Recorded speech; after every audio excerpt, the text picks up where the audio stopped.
Okay, hello everybody, and I'm Michael McGarvey of Troymans of Mansfield Construction. We've been established since 1968, long standing in the field, and we're here to talk about how me and my team are going to deliver the Bramley train station car park extension. So it's an increase from 10 to 20 car parking spaces.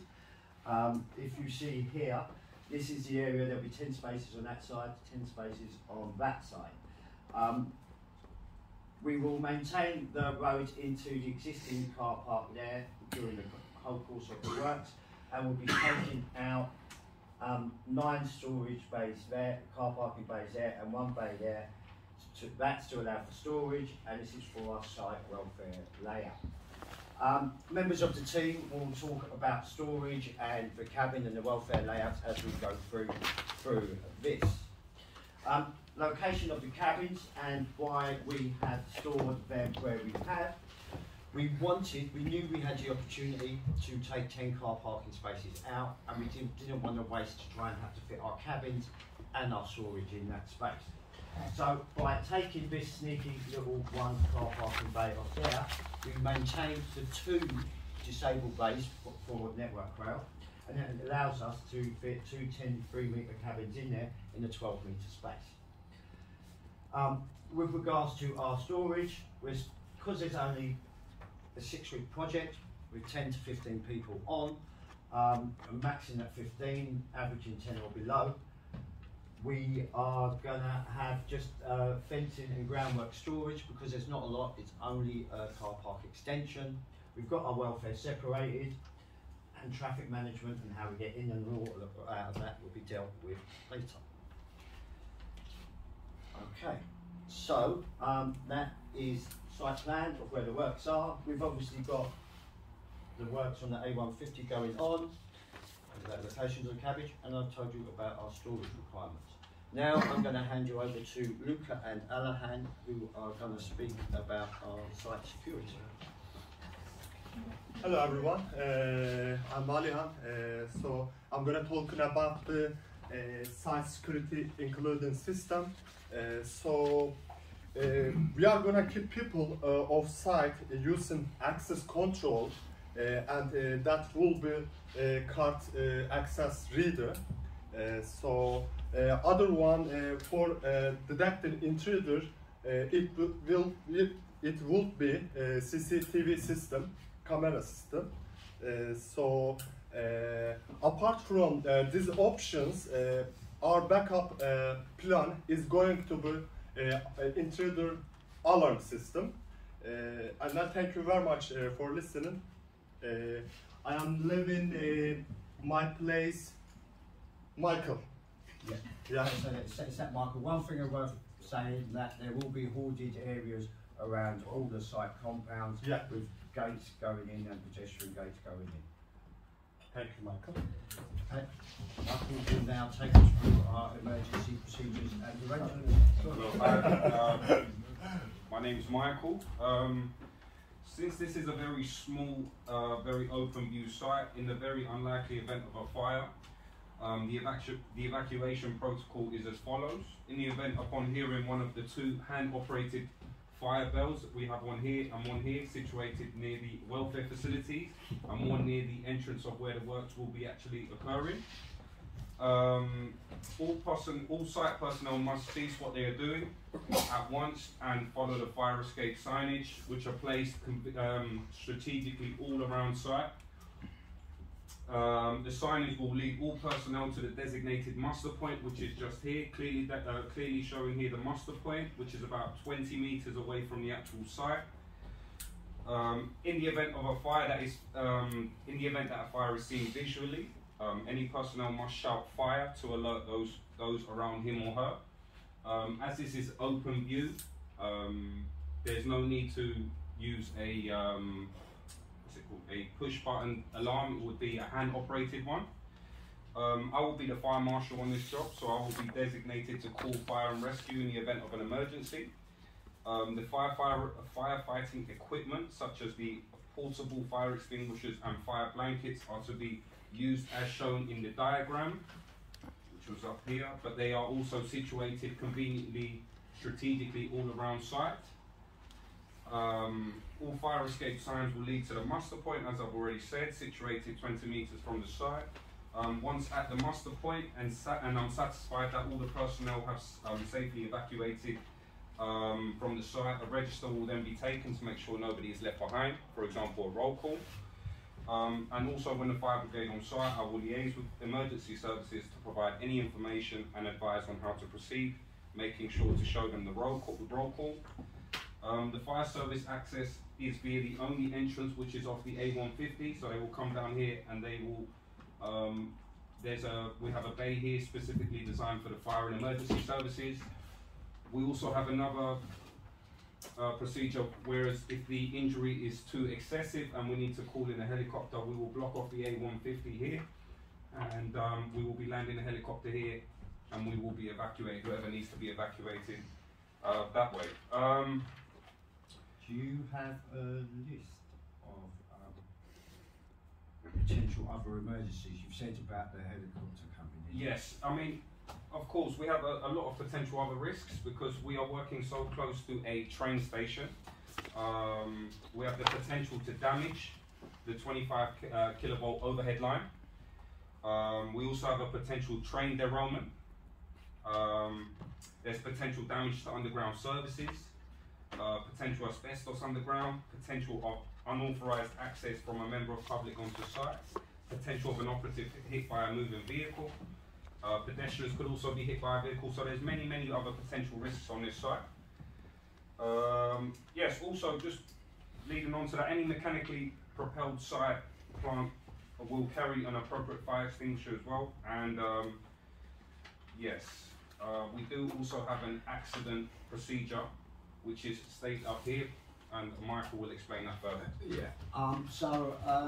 Apologies for the quality of the site, and the team before us put the chairs at the back of the room so you can come forward and see this. But if you look up here, we have accident, dangerous occurrence or near miss. Then we either go if it is HSE reportable. If it's not, we complete HSE online accident registration. If the accident is of a serious nature or you suggest a possibility of RIDDOR, we investigate it and site managers to commence an independent investigation. If it is result in over 3 days, the site manager to conduct an independent investigation, it's easy for me to say, and then contact the HSE on the F2508 to notify them. And then a copy goes to the Troyman's site management team. If we identify the actions to be taken to prevent a recurrence, if it is not a HSE reportable accident. If it is, we complete the RIDDOR form straight away. We phone the Safety, Health and Environment Manager. We undertake a full investigation. We notify the HSE. And then if we go down this route, this is where we complete the F2508 and we copy to the site management and health and safety department team. Now, thank you, Michael, for your elements of that. We want to take you through the safe system of work, which we've submitted to you guys for, we thought we'd pick one of the first activities, which is relocating this pathway through here, which you can see falls within our new site boundary. So the idea is, when we set up this side of the site, we construct this boarding low enough to allow us to complete our footway inside. So our site set up this first week. This and the second week is when we'll start to commence the works of this with our hoardings up. We would then we've done our risk assessment, identified interfaces with the public, unauthorised access, young persons entering into the site, and then we've also got the risks associated with the works, the dust of using the concrete, the limitation times of exposures of people using the whackers when we're whacking in and condensing the ground down to get our formation for the path. The process is, once we've formed our hoarding, we dig down, put our type 1 in, put our blind in there, and then we put our concrete on. We've got the appropriate people named in our method statement for who will be doing the whacking and using the whacker plate and who is trained on that. And all the guys have got trainings for using concrete works, and our method statements details out the PPE requirements in relation to that and completing the task. So the task itself is, once we've installed the new path, we can then readjust our holding line so the new path can come into use. This then allows us to readjust the path along our holding line along here so that we can remove this part and extend the car park in its full and final instance. Now, to do that, we have a big impact on the local area and how we can deal with traffic, and Matt's going to talk you through that section for us. Thank you, Michael. My name is Matthew Reeves. I'm here to just guide you through our traffic management plan. Traffic management strategy for this project is one where we're going to try and minimise the interface wherever possible between public and the site traffic by reducing and controlling the number of deliveries where practical, including staging of deliveries, keeping the volume of traffic as low as possible, avoiding peaks and controlling vehicle movements. On this site we ask two questions every day. Will someone using the road or the footway from any direction understand exactly what is happening and what is expected of them? And have we made this site safe to work in and for the general public? We've got 5 sections we're going to cover quickly. Direction of travel. So what we've got here is we've got some roadworks that are going to be carried out by a different company. They're going to be completed within the first week of our construction site. We're going to be sending out route maps to all our delivery companies to show the layout of the site. We've got a one-way system on the site that comes in, and that will keep structure and traffic whilst the works are ongoing. Due to the movement of the footway, the footpath, new footpath, we're going to have advanced warning signs that will be in place to warn the public of any upcoming works and advising them of a temporary diversion. Then we're going to go on to speed limits. Speed limit for this site, once we've gained it, is going to be set to 5 miles an hour. That will be in place for all vehicles, and that will give us more protection in controlling the movements. That's especially important with the members of the public around their potentially accessing the park. Segregation. So we go back to our 2 questions which we ask every day. Segregation of vehicles and the public is vitally important. The reduced speed limit will allow all vehicles movements to be done in a controlled manner. Where reasonably practical, we will operate a non-reversing site. Upon taking control of the site, we will install a cyclist dismount sign at the beginning. This will encourage cyclists to use the footway path to the entrance to the train station. Upon completion and whilst building the new walkway, we'll be installing a tapping rail which will assist the blind and partially sighted. Footpath barriers will be placed on all walkways to ensure the segregation between vehicles and pedestrians. Forklift will be operating in this site, and signs will be up to notify the general public. Forklift will only be operated with a temporary road closure sign and the supportment of banksmen in full high visibility. New temporary crossing points and safety routes for the pedestrians. As we said, there's going to be a new temporary public crossing point to be installed to get from the walkway to our site across here, and the existing footpaths will be adequate for our staff to walk around. Monitoring systems. A delivery schedule to only allow deliveries between the hours of 10 AM and 4 PM, Monday to Friday. Deliveries will be separated where reasonably practical, 1 delivery for 1.5 hour time slot to avoid a bottle up and obstruction on site to the access roads. Regular checks on all footpaths and roads will be taken to ensure that it's clear of debris and mud. And I'd like to pass you over to document control. Good morning, Mr. Client. My name is Luca. I'm the site manager. I take care about documentation, which is crucial part before start any kind of project. Our project is pretty small. It's gonna be about 5-6 weeks, but as well we're gonna need a lot of documentation. So yeah, for example, construction phase plan documentation, logistic plan documentation, risk assessment, method statement plan, yeah, that's it. The fire plan as well, so And fire plan, yeah, the last traffic one. management plan, Yeah. fire plan. Which is, yeah.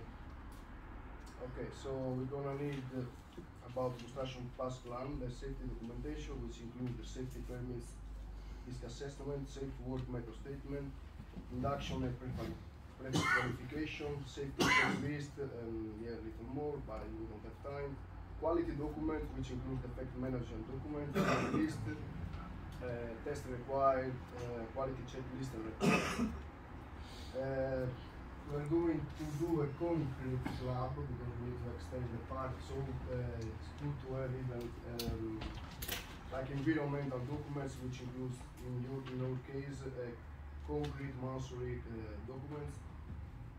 So yeah, it's a type of construction document for structural concrete. Yeah. Yeah. The last one is the fire document plans, which include the fire alarm detection system documents as well, smoke control system, and yeah, that's it. Yeah, Okay, that's it. thank you very much. Thank you, guys. So, next all our documents. Now, Obi's going to tell us about our welfare and our rationale behind that. Thank you. My name is Ovidiu Kereji, and I'm working for Troyman of Mansfield and today I will present the welfare assessment. Our welfare is located in the west side of car park, and when using the welfare facilities such canteen, toilet, drying room, allow appropriate time and space to facilitate correct levels of hygiene and social distancing, especially our day. Also, we have two units of welfare, which is divided in two. We have a canteen and a changing room, and also an office and toilets. Welfare facilities. We will have a heating unit and well ventilated and with lighting if necessary. Present like office. In office we will have tables, chairs, shelf, power generator supply, site plans, information signs, site emergency plan, first aid box, defibrillator. Toilets will be provided with. How many toilets are we providing? We have two clean and working toilets and two urinals, and also a shower, and also a wash basin, sink with hot and cold water running water, soap and towels, paper towel. Also we will have some protective cream, sun cream, especially in summer, and moisturizer. So, and we'll also have microwave. That's a canteen. Canteen, yeah. Microwave. We will have two microwaves, two kettles, also a toaster. We will have a drinking water from a floor standing water cooler with a water bottle and towel paper, a sanitizer also, and we have also a free tea, coffee and cups. And in a changing room, drying room, as I said, we have a heating system. We also have two benches. We have some locker rooms. We have some locker rooms where we're gonna put our belongings and our clothes. And that's where we're we changing it. Yeah. And now, and also the canteen and changing room will provide you with beans for rubbish. Perfect, thank you very much. We're going to be well stocked, well provided for the guys. So we want to give them somewhere nice to work to and encourage them and support them coming to work. We've spoken about emergency signage, we've spoken about traffic management signage. Now Alahan is going to take us through some general site signage. Hi everyone again. I'm gonna recognize about site signage. All construction must occur site signage. I'll refer this signage. Other from this, Michael said before, Mate and Michael recognize about emergency and traffic management signage. After starting site, we will be displaying warning, prohibition, mandatory signage. Very possibility would be noise, lifting, regarding signage. So this signage it would be on hunting walls, around storage. So basically around all side. For instance, if there is high voltage on site, it would be a warning signage. For example, if there is we are hiding flammable substance in storage, it will be warning signage around the storage. And then that's done. Thank you very much, guys. Brilliant. Thank you. Now, Boris is going to take us through some site rules. Okay, all right, sorry. Sorry. I'm getting mixed up.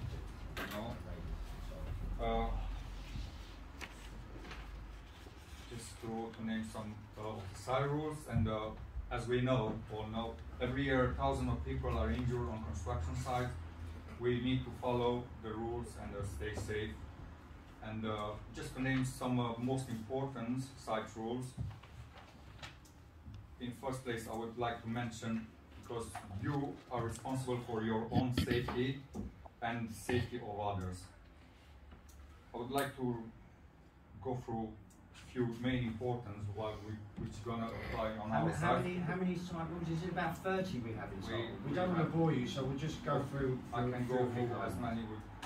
Don't walk by, report all accidents or near miss. That's the culture which one provides, that nobody walks past an accident. PPE must be worn at all times. We will have a 5-point PPE, and the mandatory is hard hat, high vis, safety boots, glasses and gloves. Toilets and washroom must be kept in a clean and hygienic state after use. All visitors to this site must report to the site office. Tourist entry to this site is strictly forbidden, especially because we will have excavation. Do not remove barriers and so on. And also I would like to mention, because we work in just near public and especially near a station, no foul language, just be careful what kind of language you're going to use, and so on. Just use the right tools for the job. Perfect. So there's a lot of rules there. Thank you very much, Boris. Now, Boris is going to take us through the induction.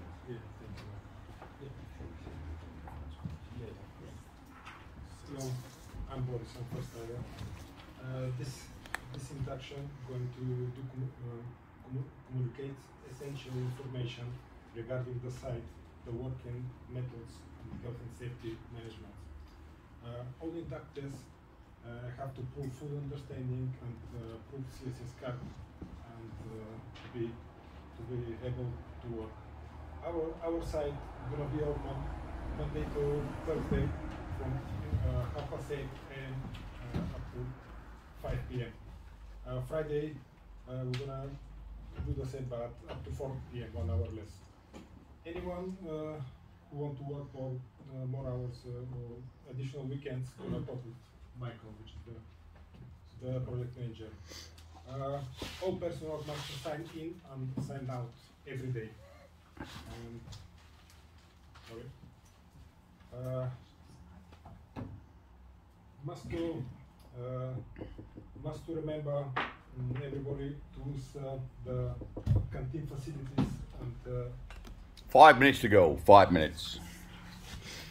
everybody have to have the right PP and must be worn correctly all the time. Drugs and alcohol not be tolerated in our site, and anyone found under that gonna be removed immediately.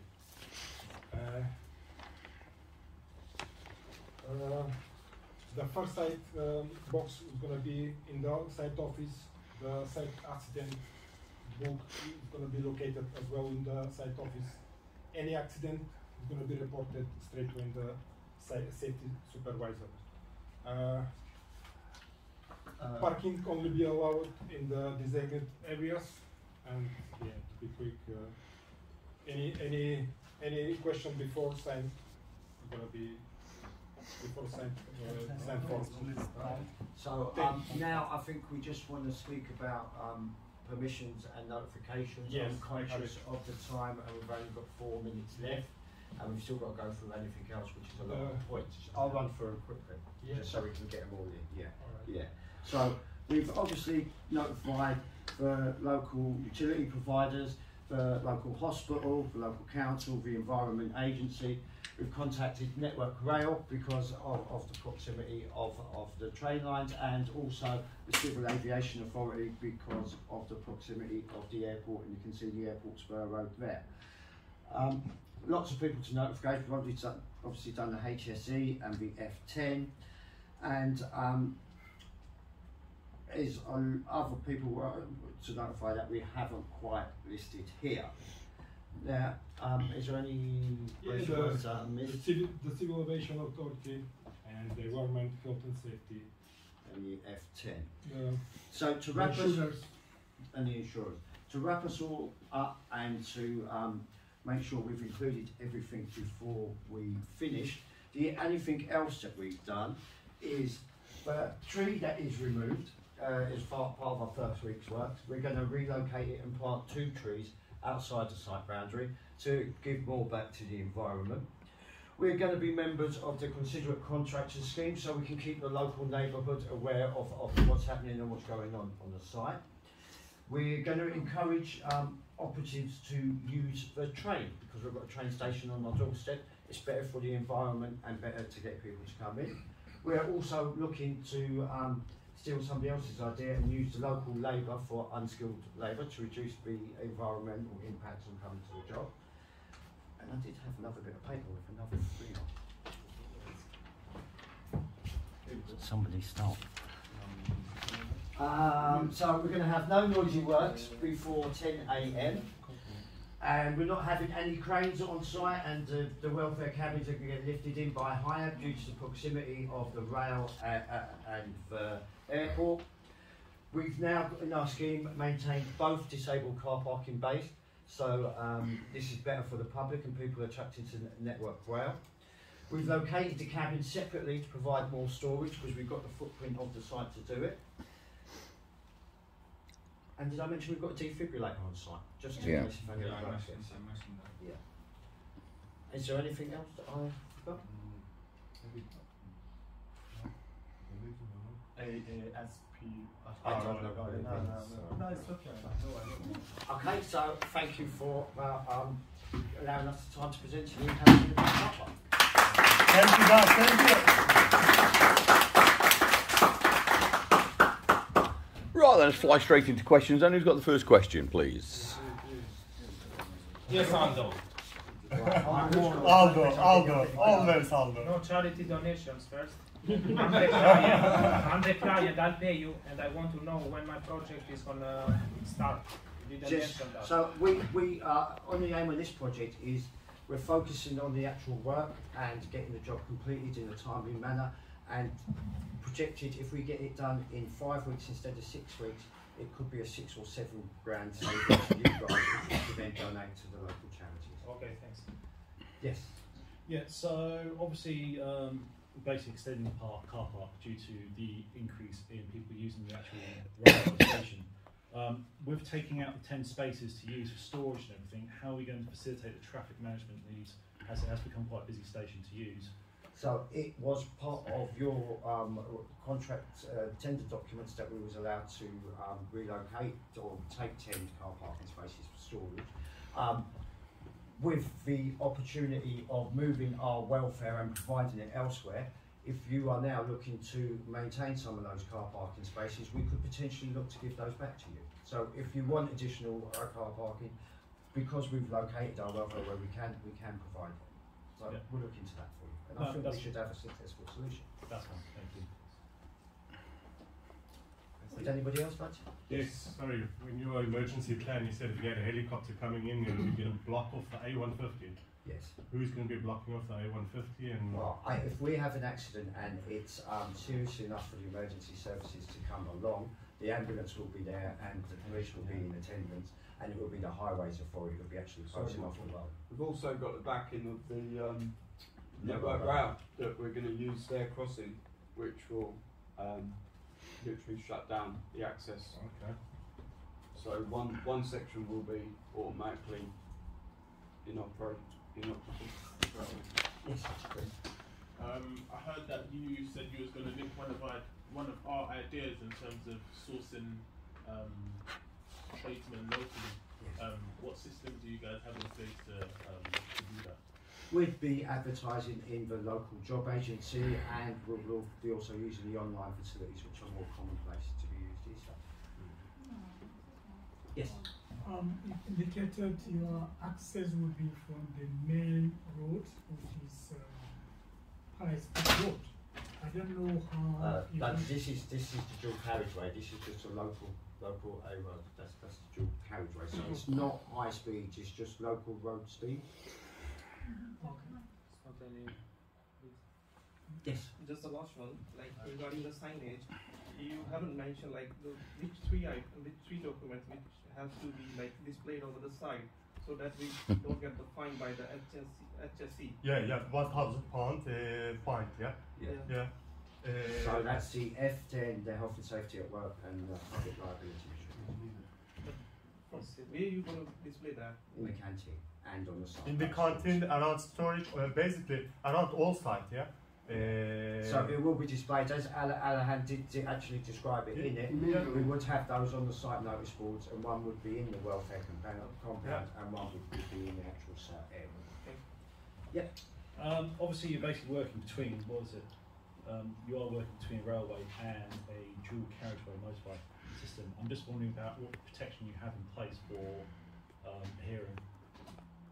Okay, so everything will be noise assessed, and as the individual rams come in, dependent on the location of them and what works are going on at the time, a noise assessment will be carried out as required.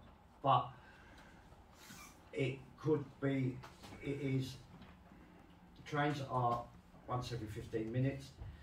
It's going to be something which we are going to have to manage if it is if we are asking them to take them in and take them out. And we may look at putting some acoustic screens up to protect the workers, and maybe potentially have it along this train line to reduce the requirement for independent protection inside. Right, that will do. Let's give it a round of applause. Well done.